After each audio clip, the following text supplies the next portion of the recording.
உலகத்துல அப்பப்போ ஒரு ஜோடி உருவாகிறதும் ஏதாவது ஒரு காரணத்தின் காரணமா அவங்க பிரியறதும் வாடிக்கையாகி போயிடுச்சு. ஆனா இப்போ அதே மாதிரி ஒரு ஜோடி உருவாயிருக்கு. இந்த ஜோடி பிரியக்கூடாது அப்படிங்கிறது தான் எல்லாரோடைய விருப்பமும். யார் அந்த காதல் ஜோடிகள் அப்படின்னு கேக்குறீங்களா?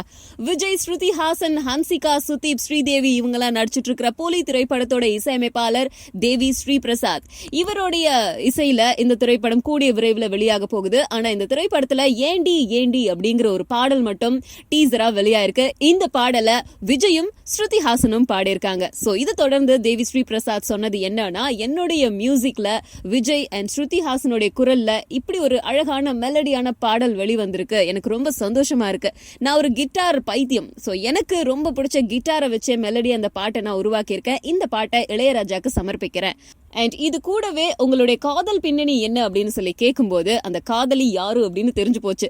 தமிழ்ல சகுனி, சூர்யாவோட மாஸ் திரைப்படங்கள் எல்லாம் நடிச்சவங்க. சோ இவங்களுக்கும் தேவி ஸ்ரீ பிரசாதுக்கும் தான் காதல் மலர்ந்திருக்கிறதா சொல்றாங்க. தெலுங்கு பட உலகினர் அடிச்சு சொல்றாங்க. ஏன்னா நிறைய ஹோட்டல்கள், பொது நிகழ்ச்சிகள் இது எல்லாத்துலயுமே கலந்துக்கிறாங்களாம். கேட்டா நாங்க நண்பர்களா தான் பழகிட்டு இருக்கோம் அப்படின்னு சொல்றாங்களாம். சோ இந்த நட்பு வெறும் நட்பா இல்ல காதலா அப்படிங்கிறது இன்னும் கொஞ்ச நாள் ஆனா இவங்க ஏதாச்சும் அறிவிப்பாங்க, அப்ப தெரியும்.